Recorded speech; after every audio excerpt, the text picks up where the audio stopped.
Welcome to sign up.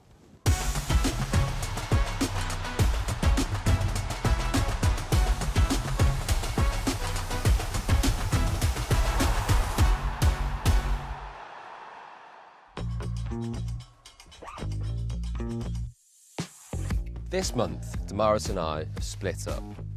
So I'm here on my own at the Burnley training ground to meet the head coach, Scott Parker. That's the question, guys. Every word in the vocabulary is a sign. And I'll also be talking to their goalkeeper, Martin Dubravka. My mom, she said, don't do it 100 times. But when you're little, obviously, you don't listen. And the axe ended up in my leg. Meanwhile, I'm here at Sign Up HQ. I'll be talking to Lynsey Hipgrave, TNT Sports presenter, about the Premier League fixtures on the channel this month. Joel Cole is normally very funny in the WhatsApp group. He loves a voice note. His voice notes are legendary. And we'll find out how Great Britain's men and women's football teams got on at the Deaflympics last month in Japan. To be able to represent your country on that platform is such an honour. So, medal? We brought the bronze medal home. First, I spoke to Scott Parker about life in the dugout and the modern game. Well, are you okay? How are you? Good to see you. Yeah, all good. Okay. How's your morning been? Been good. Been really good, yeah. No, it was an easy day today. I'm sure your players are relieved. They love Thursdays. Thanks for coming, Scott. How are you? I'm very good, thank you. So this season in the Premier League, a lot of discussion over the change in tactics, more focus on long throws, more direct style of play, set pieces. Do you agree? What's your take on it? I do agree, yeah. I think you've seen a real evolution of football, really, and I think it's probably progressed that way a little bit more now. It's gone a little bit more in terms of counter-attack, high speed, set plays, which we're seeing a lot of, long throws, like you suggest. And I think this is all part of the evolution of football and how quickly things change in football, really. And you need to stay up to speed with it as a coach as well. You've coached 3 clubs that have all been promoted to the Premier League. You've got that experience, and that combined, is that helping you this season, and how so? It's definitely helping me. Yeah, I think like anything really, the coach I was probably 3 years ago when my first job to now is learning from experiences, learning from my experience in the Championship, where we've been obviously pretty successful, learning from my experience in the Premier League as well. So it's given me, it's given me a good stead really and a good understanding. I'm the sort of guy that's always looking to constantly learn really from the good stuff, from the bad stuff, and there's been many good things, and I can guarantee you there's been many bad things where I've personally maybe made mistakes or where things have gone wrong, and always trying to learn from them mistakes and try and improve myself and trying to improve the team I'm coaching, really. Could you give us an example? What's the biggest lesson you've taken away? I think the big takeaway, or certainly the biggest step, which I have experienced, is probably the step up to the Premier League. And obviously in the Championship to the Premier League, there is a big step really. And you have to adapt massively. You have to probably deal more with the psychological element of the team, because the team coming out of the Championship, for instance, us last year, we lose two football matches all year, concede 16 goals and gain 100 points. There was a lot of success. And with success brings a happy mindset, a happy football club. And certainly the big shift when you go into the Premier League, the reality is that for a team like us, it's probably not going to be like that. And that's just the cold, hard facts, really.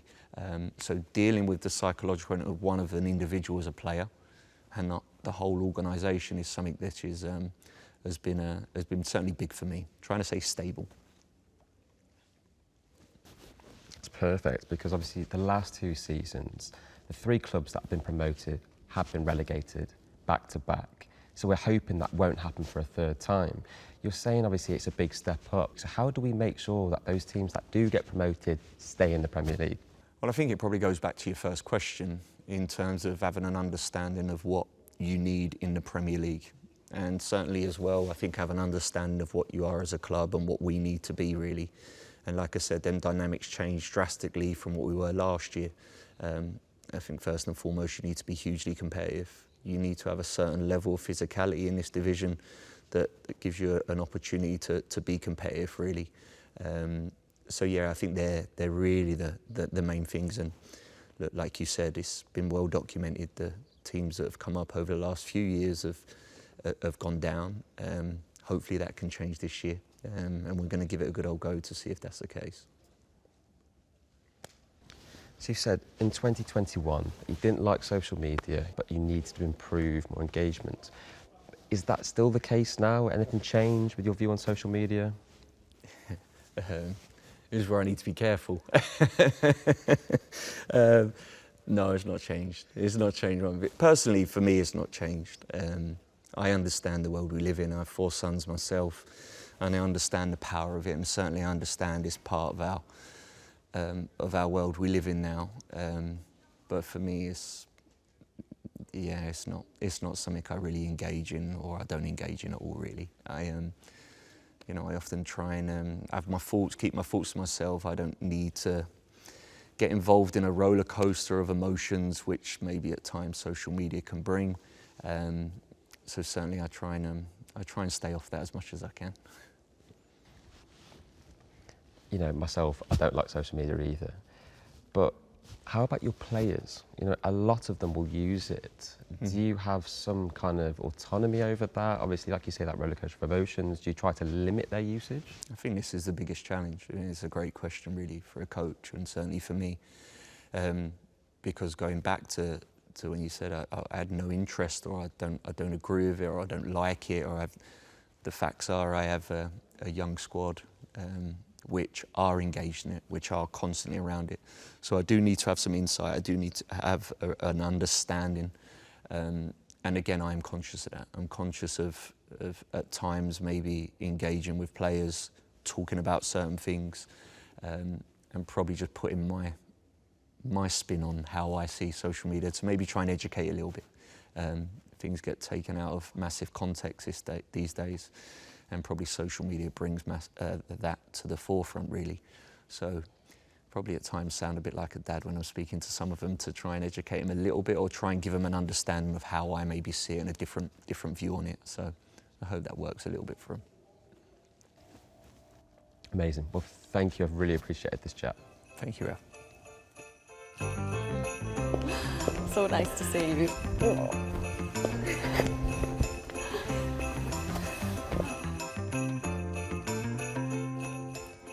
It's lovely to have you back. How are you? I'm really well, thank you. It's so good to be back on as well.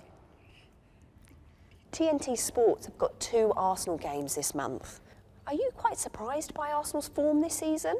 I think they've just been amazing, haven't they? I'm not surprised by them, because I think they've been so close the last couple of seasons, but I think I didn't expect them to be this good and this solid. They're just not conceding any goals. It's almost impossible to get past them. And I think they've just strengthened in all the right areas. They've got much more depth now. And I think they're just looking absolutely on the money for the title this season. It's difficult to hear such news about Arsenal. Do you think they'll win then? I do, I really do. I think the only ones who can stop them are themselves. It's whether mentally they can stick it out and keep that consistency, and they don't have a little bit of a wobble after Christmas when the pressure really ramps up. But I do think they're the best team and the best squad in the league at the moment, so I just can't see anyone catching them. The 2 challengers, I'd say, are probably Chelsea and Man City, who are both going to be on TNT Sports this month. Who do you think is the biggest threat to Arsenal's titled hopes? I think Chelsea have surprised a few people by being right up there. I don't think anyone expected them to be in the title race, but I think they definitely are. They've got so much talent in that side, so much quality. But I don't think they're the biggest challenges just because of the lack of experience. I don't think they'll have the consistency to be able to keep that going. And they keep having players sent off all the time as well. So unless they can sort that discipline out, I think that's going to go against them. Man City, I think, are definitely going to be the ones who push them the closest, because Pep really wants to put last season right. You can see how focused he is. And Haaland is just in Terminator mode, isn't he? He's back to his best. And I think when he's playing like that, they've always got a chance.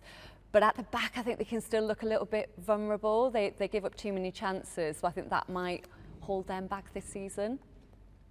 But Villa, actually, as well. We've got Villa on TNT Sports this month. They are on such a good run at the moment, and no one's really paying any attention to them. I think they've won 7 in the last 8. They're always a dark horse, aren't they? They're always the forgotten about team. And you can never underestimate Unai Emery, because he's such a good coach. I think because they had such a bad start to the season, everyone just wrote them off. But he's too good a manager to not sort that out and turn that form around. So they're going to be up there. I think they'll get Champions League again. It's exciting again, isn't it? So you're a Newcastle supporter. We've got their game on the 20th of December. How are you feeling about them? They're at kind of similar points as Spurs at the moment, so not difficult to watch for us. Best start to the season, I have to say. We've had really good moments, but it's our away form that's been holding us back. But we finally got the first away win of the season at Everton and won that game really well. Looked back to our best, back to the Eddie Howe football that we're so used to seeing. So I'm hoping that can be a turning point and we can now go on a really good run now.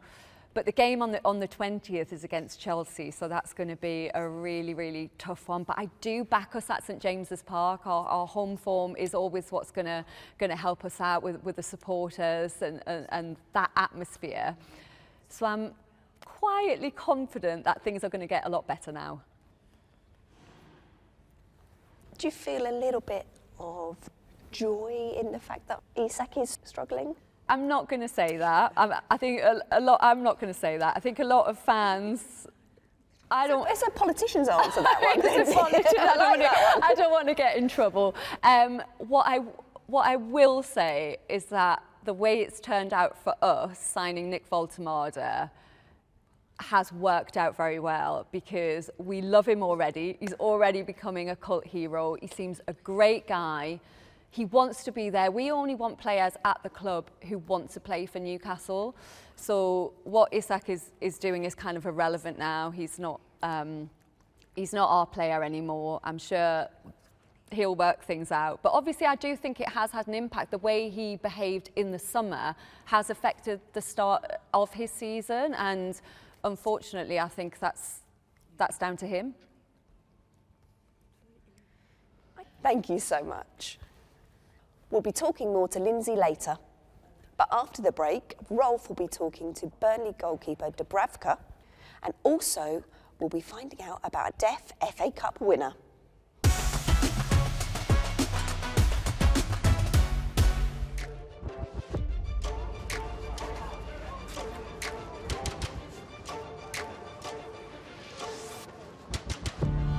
Welcome back.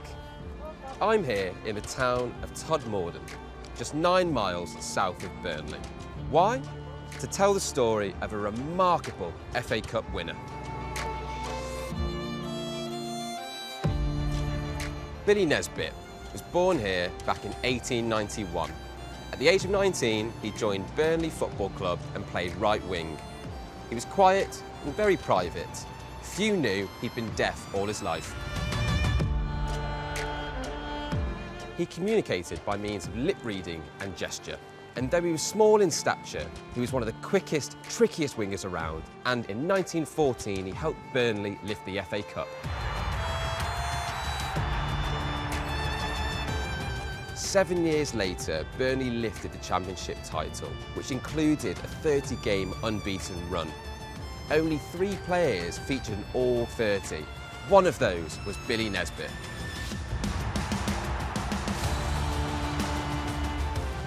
He passed away in 1972. A quiet man who let his football do all the talking, and whose remarkable story still echoes through Burnley's proud history.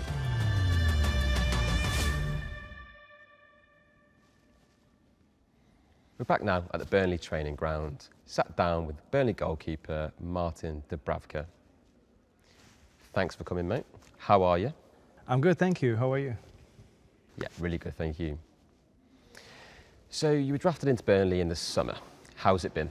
It's been positive. I spent almost 8 years in Newcastle, so obviously not easy to move, especially when you have a family, but it's a new challenge, new adventure for me, so excited. Also new tactics. So you've got Scott Parker, who's the gaffer here. You being in the team now, has he asked you to change certain things, or do you feel that you've adapted quite well into this regime? Every manager is different. Eddie Howe has a different style. Scott Parker's got a different style. I had different managers as well before in Newcastle. So you have to adapt. But this is not new for me. I'm an experienced player. So I'm just trying to be part of the team who is playing in a certain way. We are maybe a little bit more direct here, but that's all right. That's the way we want to play, and I need to do it. So Scott Parker's style, what is it? So you're saying it's more direct compared to how you were at Newcastle? Yes, it's more direct. If you look at it from my point of view and from my side, in Newcastle we try to play a little bit more from the back, in a build-up shape. Here we are going a little bit more direct, because the type of the players we have up front, we need to use them. They are very strong, very physically competitive with the centre back. So if it's Zian, if it's Fozzy, they have the capability of fighting with them. So that's why we are more straightforward. So in the last 7 years, the evolution of the goalkeeper has changed massively. What's your view on that? I think whole football changed, not only keepers. Football is more like to being a good athlete now. If you have a speed as an outfield player, you have massive advantage. As a goalkeeper, if you are capable to play from the back as an extra player, that's an advantage. So as a keeper, you need to improve your skills. Over the career, I try to play, so be more like outfield players. But again, it depends what team you're playing. So your father and grandfather were both goalkeepers. So that meant when you were a baby, they must have put goalkeeper gloves on you? I wouldn't say that my dad or grandfather, they tried to do it, but people around them, because they knew both of them were goalies. But naturally, I think when I saw them in a goal, they inspired me. So I want to become a goalkeeper as well. In my boyhood club, they probably knew. They played in a goal, so straight in, but I was very small, so I was a bit scared. But later on, I fell in love with that.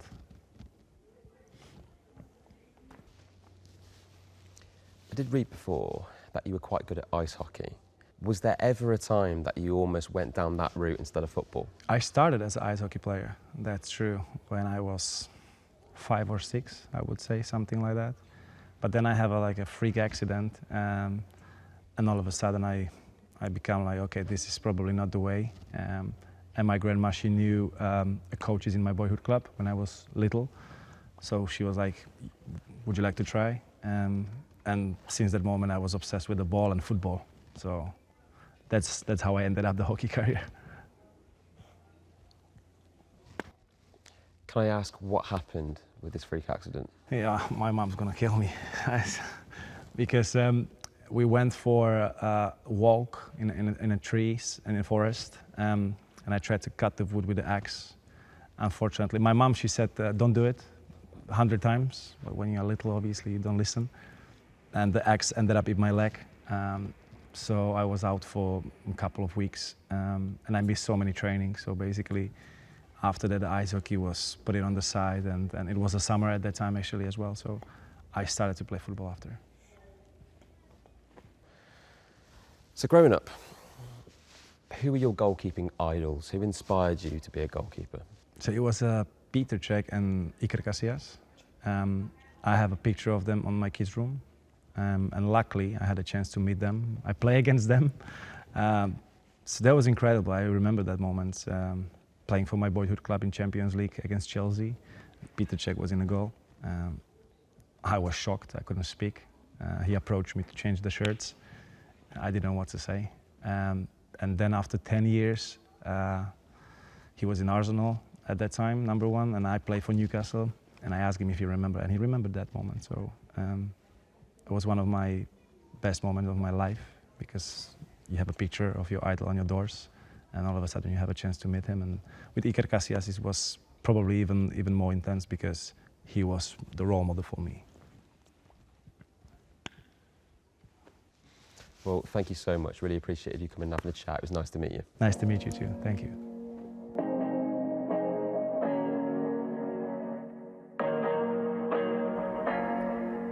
We're back with Lynsey to talk a little bit more about her role as a presenter. So, what does pre-big game prep look like for you? Well, it probably starts sort of early in the week, really, where I'm thinking about the 2 teams that we're focusing on, start reading articles, making notes about the teams, possible talking points that I want to bring up with the pundits on the weekends. And then I'll have a chat with my producer, and we'll share ideas and discuss what we might do in each part. And then he'll put that together in some running order format, so we get a bit of structure for the show. And then we get the pundits involved via a WhatsApp group, which is always good fun. Get their thoughts. I'm sure there's some bad behaviour in those WhatsApp groups. Yeah, Joe Cole is normally very funny in the WhatsApp group. He loves a voice note. His voice notes are legendary. And they'll start putting some thoughts into that on what they want to cover, because we always want it to be pundit-led. So we're talking about the issues that they're really passionate about.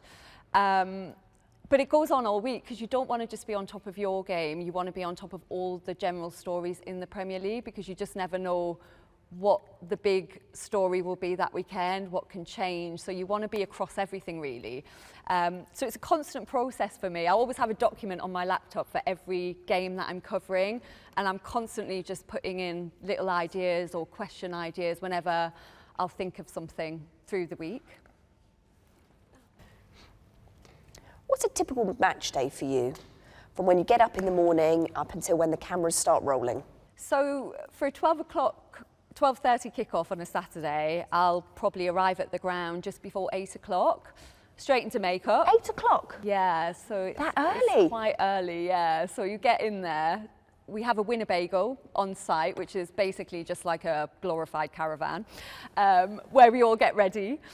Go into makeup, so I'll do that first, so I'm all ready for when the pundits turn up. And then we'll basically sit in the Winnebago and put the world to rights, basically. Have a little run through, chat about what we're going to talk about, but half the time we're not even talking about the game, we're just sort of having fun. You know, the guys call it loose winnie rather than loose women, because we talk about everything at that point of the morning. I think they should film it. It should be a show that goes out. Oh, send me an invite and I'll be there. It's probably dangerous, though, broadcasting it, to be honest. We might get in trouble. And then at 10 o'clock, I'll head out pitch side and start rehearsals for the show. So I'll do that on my own at first, and we just have a little stagger through the show, maybe record an opening link if that's in a different position, and have a look through all the different videos and clips we're going to see in the show. And then I get the pundits to join me, and we show them everything, first of all, and then we are on air from 11:30 and off we go. Hopefully we follow the running order, but 9 times out of 10 something will change and it'll get thrown out the window. Live sport can be very unpredictable. Lots of things can happen, lots of changes, technical issues. How do you cope with it all? I think you just have to embrace it, because it keeps us on our toes. I think it just reminds you that you're doing live TV, and you just have to react and adapt. I think the prep comes into it. If you feel well prepared, you've always got somewhere to go, then you can comfortably deal with those situations.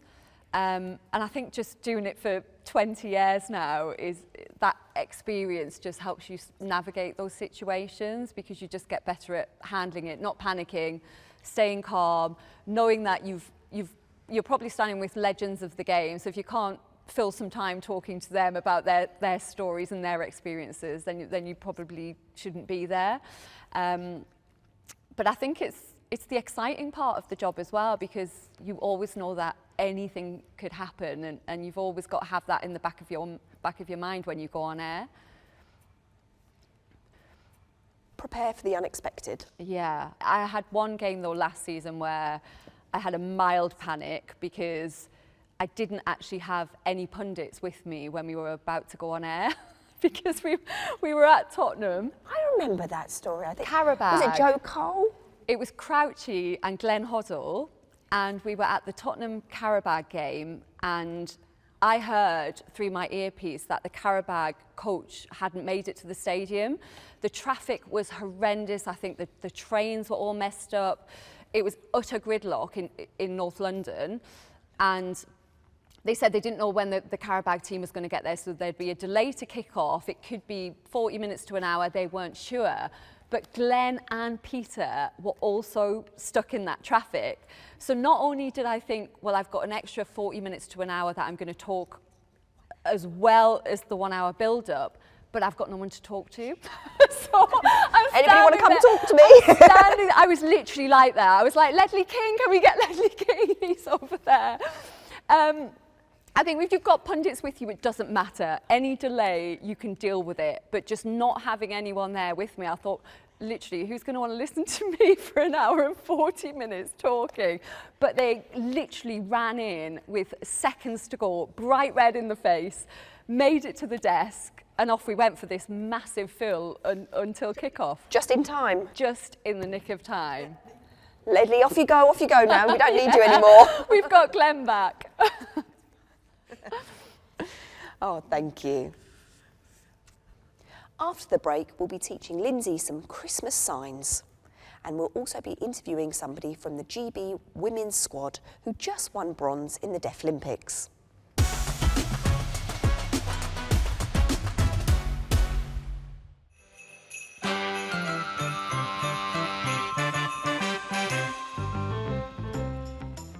So I'm going to teach you some Christmas BSL. Let's do it. So I'll teach you the important one. Merry Christmas. Merry. Merry. It's the same sign as happy. Merry. Got it. So Merry Christmas. Lovely. And now we have Santa. What do you think the sign for Santa would be? Something to do with the hat. Beard. Ah, the beard, of course, of course.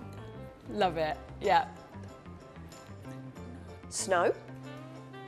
It never does, but we can dream. Snow. So the So it's like the little Circles. snowflakes coming down. love that. Fluttery. Mistletoe. What do you think? There you go, you got it. No explanation needed. Straightforward. And we have carol singers. So the singing. Yeah. And that's the same sign for sing as it is carol or song. Something you don't want to hear me doing. Me too. After a couple, you might catch me. Yeah. And finally, present. So it's Present. about giving somebody a present. Love that. Okay. Which one's your favourite? Santa. It's got to be Santa with a beard. And I love the mistletoe as well. Yeah. Thank you for joining us today, Lynsey, and Merry Christmas. That's There it. you go. There we go. Thank you. Now I'm joined by Coco Briden, a GB deaf women's footballer. So you went to Japan. How was it? It was an amazing experience. To be able to represent your country on that platform is such an honour. So, medal? We brought the bronze medal home, which is a massive achievement. So I'm really proud. I'm really proud of the team. We had a lot of younger players, up and coming players within the team. The majority of our squad were under the age So of they're the 21. future. It was their first tournament. The pressure was immense. So it was a great environment to be in. But yeah, really, really proud. we were staying in J Village, which is where we did our training and played all our matches, which is about 4 hours away from Tokyo. So we felt like we were quite remote. We weren't really part of the Deaflympics in some way, so that was a shame. So your bronze medal match was against Australia? Australia, yeah. It was 2-0? Yep, we won 2-0. I got 2 assists. Well done. Which I'm very happy about. I definitely feel like I contributed to the game. I'm in a bit of a big head, but you know, without my 2 assists, you know, would we have got the goals? Who knows? That was our last game, and I feel like it was the best effort from the team, and we did get a medal. Did you feel emotional about winning the bronze, looking at all the hard work that went into getting there with the fundraising? How did you feel? Well, there weren't enough teams. There were supposed to be 5 teams. Kenya pulled out at the last minute. So it was competitive, but not competitive enough. We didn't play enough games to really win that bronze medal. That was a bit of a challenge. Also, being far away from the rest of the teams was a bit of a shame. You know, I didn't really play the position that I wanted. You know, it's kind of too many different positions. So I wanted to fight for playing centre back, and yeah, I managed to get that position secured in the last match. So I feel like I did my job for that game. However, previous games, I can't say the same. So it was a bit of a mixed bag, a good result with the bronze, but obviously you were far away, you didn't get to have good opportunity to see Japan. Yeah, we didn't even have opportunities to see any of the other games or meet with other players. You know, the other women's footballing team stayed somewhere else. They didn't really stay at J Village. So, you know, we didn't have time to chat with the other teams. We only had time to compete against them. So you didn't get to mix with the other women's teams? Do you have time with the men? Well, I mean, who really cares about the men's team? You know, it's always about the men's team, isn't it? I think there were 4 men's teams that also stayed in J Village. So we did mix with them, but I couldn't say we were fully immersed in the Deaflympics experience. Going to Turkey in 2017, that was nice. You know, we stayed with all of the other teams. There was more interaction. There was more of a culture there, and getting on with everyone, and that Deaflympic spirit was there. However, it seemed very different this time. It seemed like we were competing in a football league, not actually in the Deaflympics. So GB Women's won bronze. How did the men get on? I think they came 6th, which is good. You know, they did really well. They had to face a lot of difficult teams. So considering that, I think they did really well. You know, and they came 6th, so well done to them. I think it's probably one of the best GB teams that we've had for a long time. There's a lot of young, up-and-coming players, so going forward, they will have more chances, hopefully, with a stronger team. So you've got a 4-year plan to develop. So we know that Athens is 4 years' time. What is your ambition between now and there? Well, personally, you know, I'm a bit old now, I'm 35, so I don't know if I will participate in another Deaflympics, to be honest. But I hope that we can build on this consistency and get good managers in and good coaches in. You know, in the last 3 years, 4 years, we've had about 3 or 4 coaches really since the last World Cup. So a lot of change. And a lot of our good players can't really be bothered to play anymore because of the fundraising, because of the changes in managers. We do have a really strong team. But because of the lack of consistency and all the changes, people can't be bothered anymore. We've talked about the fundraising, and do you think that was a big issue for you?